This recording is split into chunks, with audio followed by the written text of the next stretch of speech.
Welcome to the Black Box App Podcast. I'm your host, Kenneth Johnson. Really excited for this opportunity to share this conversation. Followed this gentleman for quite some time on LinkedIn and just kind of watched how he moved in the space and some of the things he was doing. Today, our guest is Mr. Chris Rose. Chris is Vice President of Scheduling and Acquisitions for A&E Networks. So when I saw Chris originally, he was on a panel conversation about diversity and inclusion in the media industry. That might have been a year or two ago. And now we're here today on the Black Box App Podcast. Mr. Rose, thank you so very much for joining us today, sir. Kenneth, it's great to be with you. Followed you and your career on LinkedIn for a long time and really excited to talk to you about your company and my career. Well, thank you so very much. This is all about you today, my friend. All right. So look, you know, the title, man, you're in a VP role. The Black Box App Podcast is all about showcasing African-American males or Black males in general that are doing, I'm going to say amazing things, but very impactful things in the world of work and corporate America and entrepreneurship. So I'd like for you to kind of take me on your career journey. Like, is there a media interest behind the work you do? Or did you kind of just find your way through filtering through? How did it happen for you? Yeah, so growing up in Long Island, which is right outside of New York City, I grew up there. I have an older sister, and I've, always been a fan of television, from, coming home from school and doing your homework and catching up with, whatever was airing on your local television, whether it was reruns of Different Strokes or Good Times or Leave It to Beaver or you name it, the Brady Bunch. I've always had an interest in television and a love for television. I initially thought I wanted to, be a sportscaster.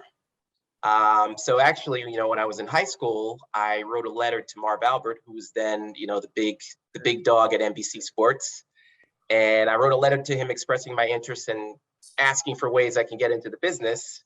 And not expecting him to write back, but he actually did write back about a month later, indicating, the things I needed to do, the steps I needed to take. And he said, oh, by the way, you should look into Syracuse University, which is his alma mater. So as I, progressed through high school and was applying to colleges, Syracuse was one of the schools that was on the top of my list. Syracuse has one of the best, communication schools, Newhouse. Shout out to the Newhouse Mafia in the industry. So I applied to Syracuse. I got into Syracuse, and that's kind of how I, made my journey into television, where I studied, production and journalism and a little bit of PR. You kind of get the business of television was actually a big thing that you learn about too. The research behind it. How do shows get not only made, but what happens when they air? Like, how did that show perform? What was the audience flow behind that show? So it really gave you kind of a 360 view into television and the business of it. I didn't end up obviously being a sportscaster, but I did major in television, radio, and film, and that's kind of was my entry into the TV world after I graduated Syracuse. And the way I was able to do that was in my senior year of college, I interviewed with an alum of Syracuse who, worked at a company called Katz Media. Katz Media is one of the top research rep firms in the country, representing various different TV stations throughout the country. It gave me an understanding of research. My ultimate goal was not to work in research. It was to get into TV scheduling and strategy. But research gives you a good stepping stone in terms of understanding the numbers, understanding the business of television, it was really like an entry point to getting to where I got to today. Wow, amazing. That was, yeah. It's interesting. So you're speaking about Newhouse and the RTVF major and all of that. There's so many different things I want to touch on real quick. Of course, one of my colleagues here in Harlem that I spend quite a bit of time with, just from an entrepreneurship standpoint, she helps entrepreneurs around the world actually kind of get their ideas into action. Her name's Gina Ramcharan, but she is a Syracuse alum. So always jumping through with the Syracuse merch on and all of that stuff. So, but I'm from Uniontown, Pennsylvania, where Ernie Davis is originally from.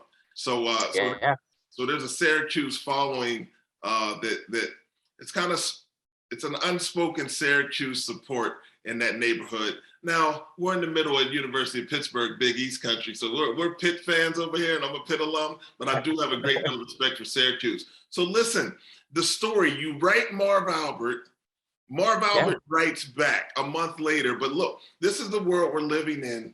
You know, now you would have gotten on Twitter and hit him up, and he might have sent you back, you can follow his moves, but that's amazing that he wrote you back. I was shocked and amazed, and for some reason I don't have that letter anymore, but that was actually what spurred my interest in Syracuse, because prior to that, I didn't know that Syracuse was, I knew of Syracuse was watching, college football games or college basketball games, the Big East games. I wasn't as familiar with, the reputation of Newhouse and the school itself, but that was what spurred me to apply there later in high school. All right, so did you go from Cats to A&E? Like, tell me kind of what happened from Cats. So great question. So the answer is no. So I worked in a series of ad sales research jobs. And, as I mentioned, it was hard to make that transition into scheduling and strategy because there are not a lot of jobs around. But I did, move up the ladder through a series of jobs. I went from Cats to NBC. I went from NBC to Turner, and I went from Turner to Fox. But I will say, amidst those, it was about 7 or 8 years of those jobs, I got laid off. So for anybody watching, I would say, layoffs happen. It's not the end of the world. It happens to a lot of us, but I think it's how you, recover from, getting laid off or from that setback, how you, recover from that. I was fortunate because from, the first layoff I had actually interviewed with the person who ended up being my future boss. So when he heard that I had gotten laid off, he reached out to me and said, "Oh, hey, we have this opening. Do you want to come over?" So I think I was only laid off for about 6 weeks at that time. And then the second time it happened at Fox, and I told myself, I don't want to keep doing a series of research jobs. Let me finally make this transition into scheduling and content strategy. So there's an organization called NAMIC, which stands for National Association of Multi-Ethnicity in Communications. So it's an organization for people of color who work in the communications industry. And at this time, they had a book with everybody's name in the organization, hundreds of names. So what I did was I reached out to everybody who was doing the job that I wanted to do. And, I sent them emails, I did cold calls, I did informational interviews, all across 2 or 3 months. And, by the end of the 3 months, I had reached out to someone at BET who was looking for someone to do kind of a hybrid research content strategy role. And that was my kind of entryway into transitioning into scheduling and strategy. Man, you just gave a mini TED talk on how to do it. Just the way you kind of did your research, made a target list, right? And then you had action on that activity, right? You start reaching out to individuals, exploring ways to connect through informational interviews, and then securing an opportunity. That's the blueprint right there. So within all of that, before we even move from that particular piece, I just have another question, and this is like personal for me. So tell me what your job entails. What do you do in your role in scheduling and acquisitions as the vice president? Great question. So I am responsible. So just to step back, A+E Networks consists of History Channel, A&E Network, Lifetime Movie Network, FYI, which is a lifestyle channel, and we have a joint partnership with Vice for Viceland. So I work specifically on the History brand, and I'm responsible for over 400 hours of premiere content each year on the network. That's inclusive of series and specials and tent poles and mega docs. So we set the agenda for the network. We work closely with our original programming team, research, marketing, PR, non-linear platforms. We're kind of like the nerve center of the company, and the goal is to create hits. We don't produce the shows, but we work with the programming team to roll out the shows, figuring out the best time to launch a show, working with the sales team to help monetize revenue around these shows, working with the marketing team to make sure that the shows are promoted in the correct way, working with the research team to ensure that, we know how we expect the show to perform. And once it does premiere, how is that show performing? And are there any tweaks we can make in terms of, should we be running at another day part? Should we be running at a different time? All with the goal of, maximizing revenue for the network and creating, brand defining hits on the network. The other part of it is acquisition. So we acquire content for the network. Typically it's been theatrical movies. So, the audience make of our network is older. It's usually median age of about 60 years old. So we're acquiring older content. So, military films, World War II type content, really content that speaks to that age group and that audience. Man, amazing. Chris Rose, Vice President, Scheduling and Acquisitions at A+E Networks here on the Black Box App podcast. Listen, I thought you were on the A&E side because I'm up all night watching First 48. I was going to say, hey, move that up so I can get some sleep. Move that up so I can get some sleep. There's a lot of First 48 fans. For sure. So I want to speak about another piece of the career journey. You're in a leadership role as a VP, and you spoke about what's it, NEMAC? NAMIC. You spoke about NAMIC. And I would imagine you're probably active in the organization. I am. So as a leader, as someone who's had success in the space, what advice do you give people? And we're going to tap in on a couple different levels. What advice would you give somebody at the entry level, and any of the people that are listening or watching this podcast? He just gave you great entry level advice, but I'm going to see if he repeats it again. But he gave you the blueprint, but also mid-career and senior level individuals. What advice do you have for people at those three stages on kind of where their focus areas should be? Yeah, I would say for the early stages, the first thing to do is establish organic relationships. I can't emphasize enough how crucial it is to have a relationship with someone, excuse me, before you need them. Because no one likes to be hit up for advice or for you to reach out to them, only when you need something, right? So I think one of your guests before, Mark Hall, mentioned, establish those relationships, reach out to them, keep in touch, let them know how you're progressing. Not only tell about yourself, but ask them how they're doing. Can you be of service to them, right? Because no one wants to be a one-sided relationship, when you're establishing these relationships. I would say for mid-career, same thing, but I would add another layer. I would say make sure you have an advocate, right? And an advocate is usually someone who advocates for you when you're not in the room.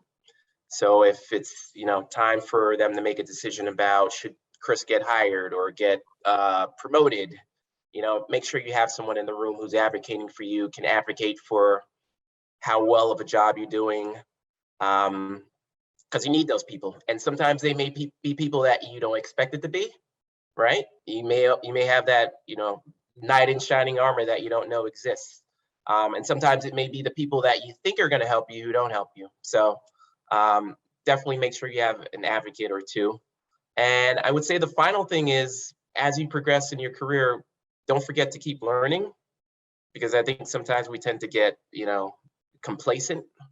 Oh, hey, the job is going well, I'm doing well, and we forget to stop learning. So I would impress upon people that it's still important to keep learning. And if you feel like you're not growing in your career, maybe take a self-assessment of yourself and figure out, is this the right position for me, or is there another place that I need to be working? Man, great information.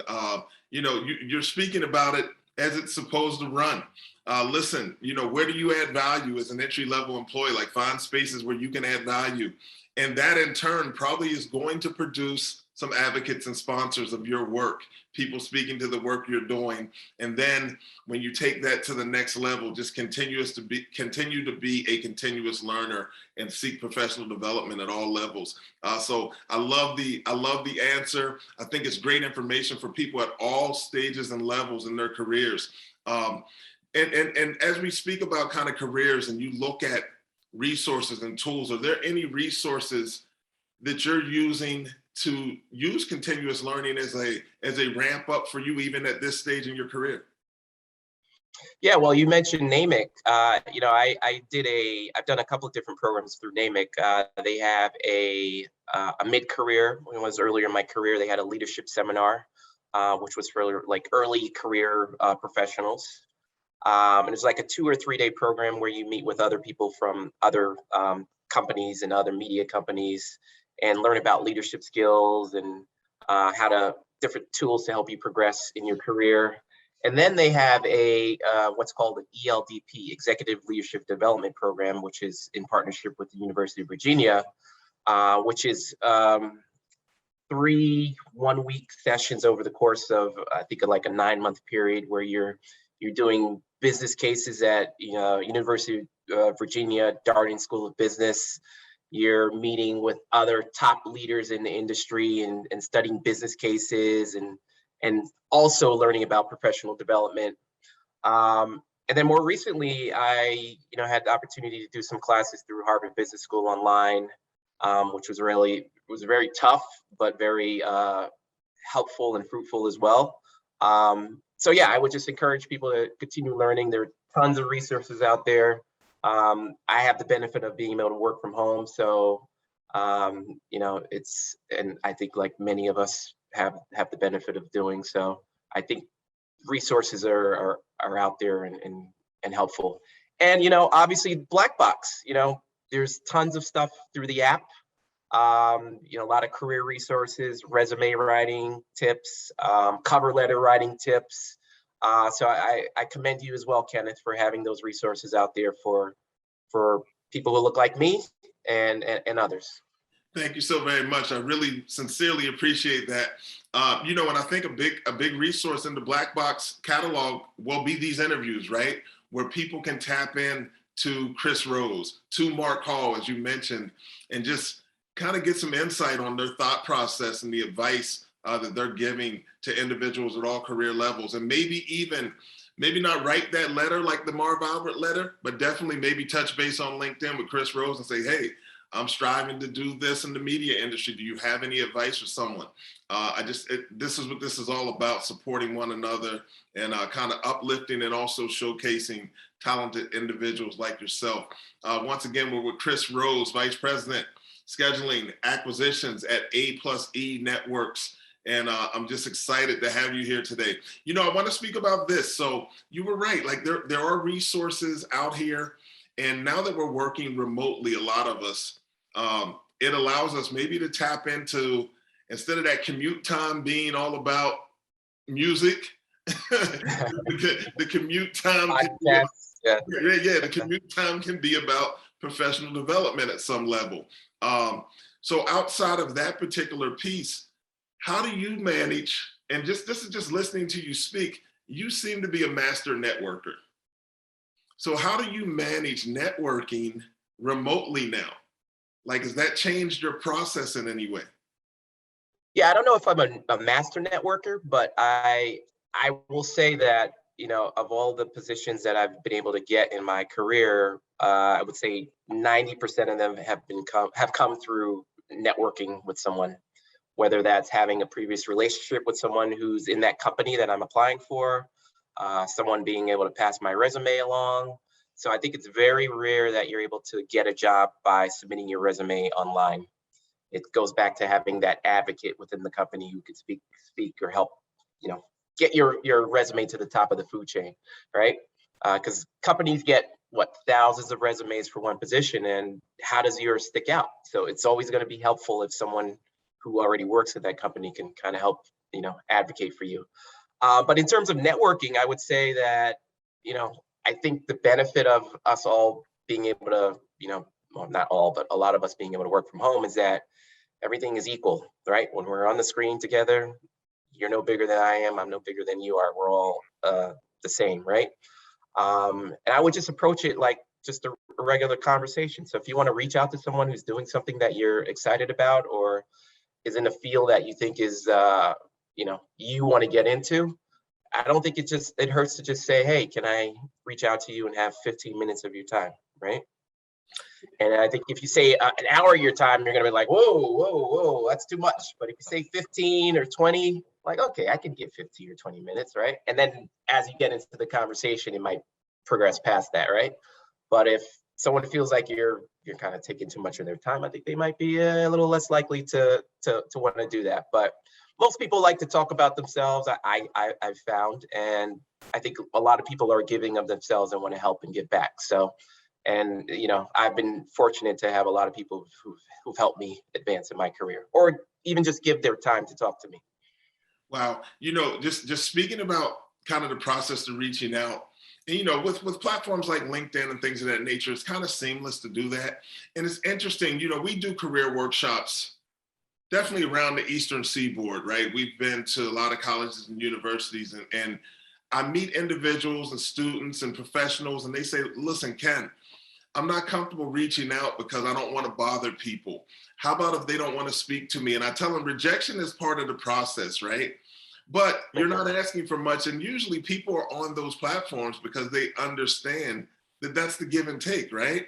So, I just encourage individuals to stay the course. Yeah, there's going to be some people that it's not friendly. They might not want to share time with you, or they may have something going on. But Right. keep going, tap into the next person, and you might meet Chris Rose, who takes the time out to share a quick conversation with you. I would just add, I think it's important to be persistent, but not overbearing or annoying, because there's kind of like a fine line. So maybe you reach out to them every 2 weeks, not every day, because if you're not hearing back from them, there might be a reason why that person isn't responding, right? They may have a personal situation or a professional situation, but be persistent, but not annoying. Yeah. There's definitely a strategy to it. Yeah. I'm from the old school where there wasn't a LinkedIn, right? So I used to call people, and then I might find out that they're the signature or keynote speaker at a National Association of Human Resources event that's in the city that I'm in. And I just would show up at that event. One, it was professional development for me, but the chances of me meeting them and saying, hey, just wanted to touch base. I had given you a call a couple of weeks ago. Decided to come here and hear you speak. I'm a big fan of your work. Would love to share some time in the future with you if possible. And usually there was a card exchange and we made it happen. But that was the thing. You had to be persistent because you don't know what situation people are going through that may not allow them to kind of lean into you at that time. Exactly right.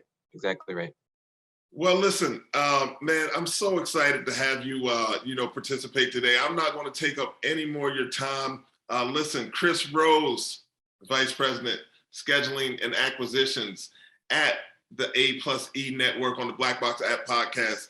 Man, it's been great. If you could do me a favor, please let our listeners and our audience know how they can continue to stay connected to you and your work. Yeah, I mean, I think the best way to reach me is through LinkedIn. And Kenneth will have all the details when he posts this up on the LinkedIn site, and through Black Box. And LinkedIn is the best way to reach me. I'm on there constantly every day, seeing all the great things that everyone is doing, including Kenneth. Congrats on this podcast and all the great work you're doing, Kenneth. I really appreciate you, and congrats on your success as well. I've been watching you, man, and I'm so happy and proud of the work you're doing. And it's great to be able to showcase you on the Black Box App Podcast. Thank you so very much for joining us today. Thank you, Kenneth.